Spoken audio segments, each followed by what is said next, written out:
You see my hand? You see my hand?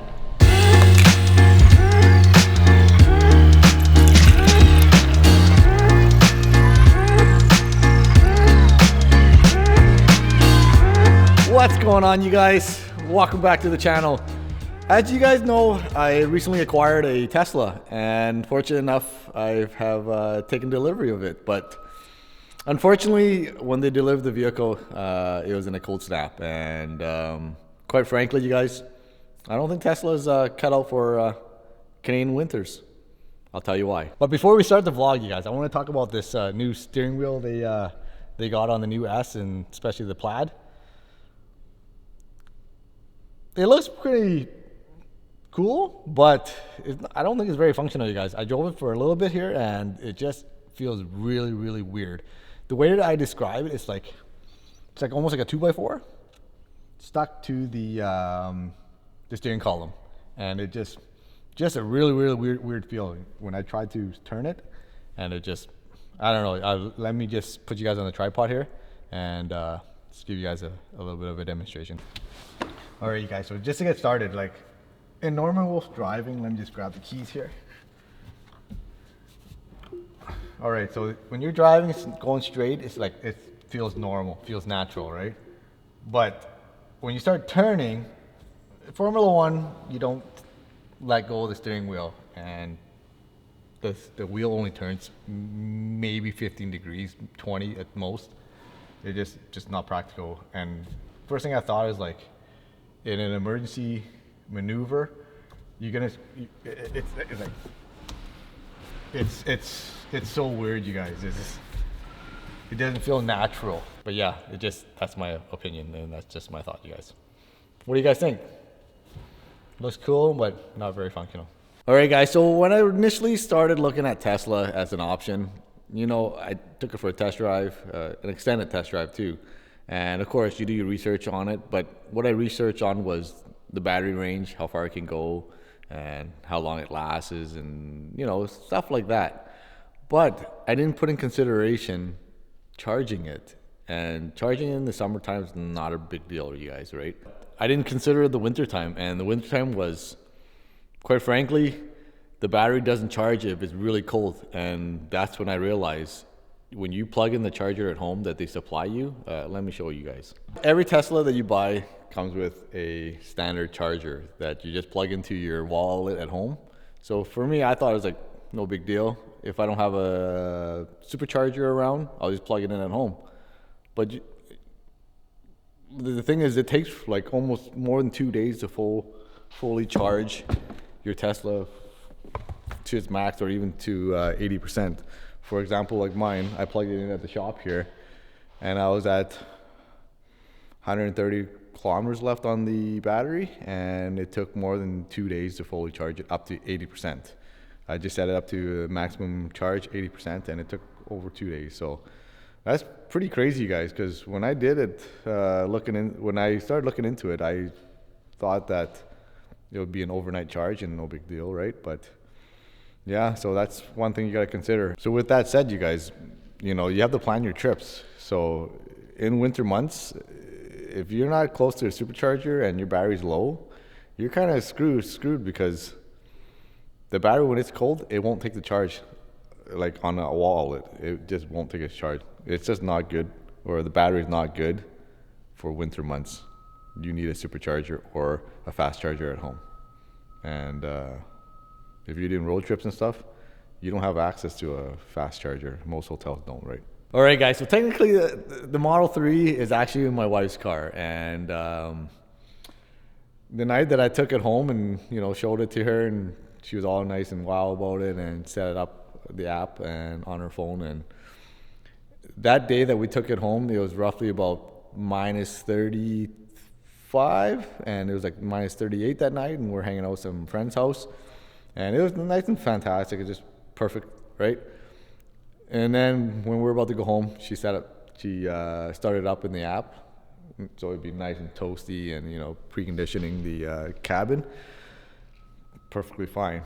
So when we went out, hopped in the car, closed the door, and the window didn't seal. Apparently it just keeps on going down, and there's a gap. and it was on all the doors that we opened. And I was like, what's going on here? Like, it's a brand new car, it shouldn't do that. So we checked it out, and apparently it just lost its memory, and it's common in cold weather. Because when Tesla Tech came out to fix the car, or take a look at it, see what's going on, they said it's a common thing, you just gotta reset it. And it's a simple thing. I'll show you guys. We'll just cut to a clip or something. And he says that I don't know how to close the door. Like, really, guys, he's questioning me, saying that I can't close the door, saying that it's my fault. See, now it doesn't even go up anymore. It's fucked up. See that? Well, maybe we can just roll the window up. So You try rolling the window up? So we're trying to roll the window up now, and look what it does.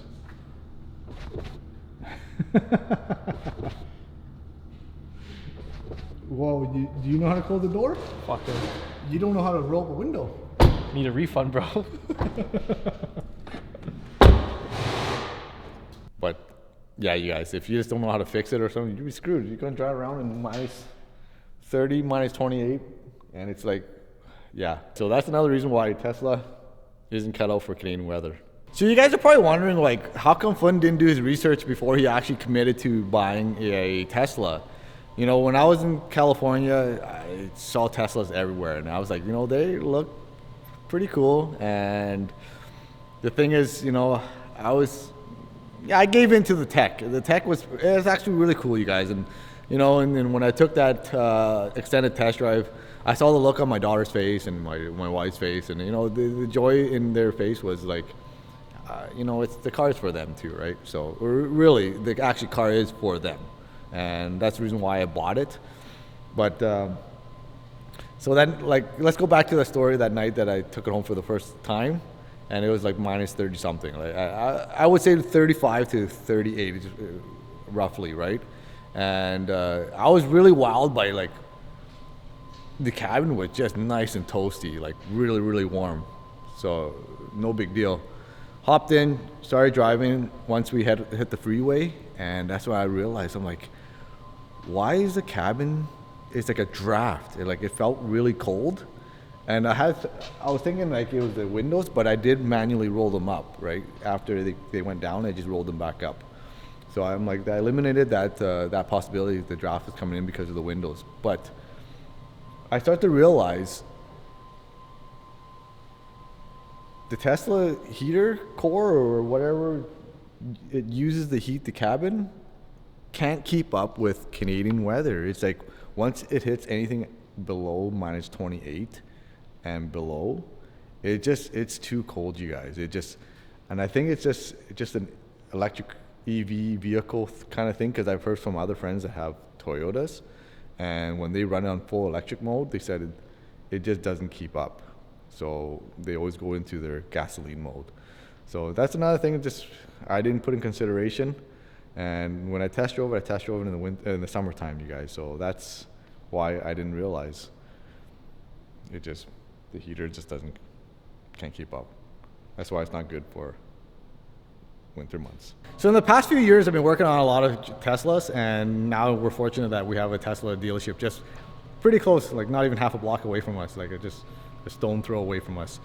The first thing I noticed was there's a gaping big hole in the Model S, and this is their like top of the line model, you guys. Let me just show you guys, and this is the reason why it is not good for winter, or just not good. Let me just show you guys first. So when you open up the frunk, all you can see is just a lot of plastic and the frunk itself. So when you take off the first plastic cover, it was exposed some electricals, and I think it's the heater and all that stuff that needs to operate the vehicle, right? And then when you get to this side, because we like to wrap all the edges in and just to get the rubber seat out of the way, these cars are very engineered to be easily taken apart, you guys. It's all clips, no screws or anything. So let's pop this cover off. Pretty easy, just it. And it pops off. And holy man, look at all that stuff, you guys. This is just all the sand, and it's just gaping holes. I can literally put my hand through the wheel well and up into pretty much the front, where like there's really not It's just not good, you guys. This car is not even that old. I'll check the mileage after, but this is a customer's car, and it's just filthy, you guys. And then for a car guy, it's pretty alarming. You know, I like everything nice and clean, but it's imagine driving this through the winter with all that snow and slush and ice and all the dirt and stuff that we put down on the road so that we don't slip. And you guys just, yeah, it's not good for winter. Like seriously, you guys, like here, let me give you an example. I don't know if you guys can see it, but you see my hand? You see my hand? Like, yeah, I'm through the wheel well, and the wheel liners are on still. And look at my hands. Like, that is crazy, guys. And I don't know, man. Like, it's just, is it build quality or just, yeah. Like, this is not even my car, you guys, and like I don't own it, but man, this is absolutely crazy. Look, you can see the suspension from here. Oh, look at that. Look at that, you guys. Like, wow. So I've owned the car for a brief amount of time, and I've worked on quite a few of these Model S's and Model X's and stuff, and with just the way that's engineered and everything. Honestly, guys, it's my opinion, but I don't think they're really cut out for Canadian weather, and just the way they're, I don't know, just the way it's designed. And the Model S is a very, very shocking design feature where the wheel wells on the front fender liners is just exposed, where you can just really reach into the car. It just is absolutely crazy, you guys. But so hope you guys find this vlog educational, you guys, and then make the right decisions if you guys are considering buying a Tesla. They are fantastic. Like I said again, I haven't had enough seat time, but I will do another vlog on during the summertime, just because I want to give it an actual real good chance of why I love this vehicle and why I chose it. All right, guys, so if you find it educational and helpful, guys, don't forget to hit the subscribe button, turn on notification, and hit the thumbs up and leave a comment below, you guys. Chime in, let me know what you guys think. I know I put out a what is it called now? It's on YouTube and on Instagram. It's like almost like a poll. And a lot of you guys show a lot of hate for Tesla, and just let me know why, you guys. Because really, I knew there was some animosity and some hate for Tesla, but I didn't know it was that much hate, you guys. And coming from the GTR family, yeah, let me know in the comments below, you guys. But anyways, other than that, we'll see you guys next week. See ya!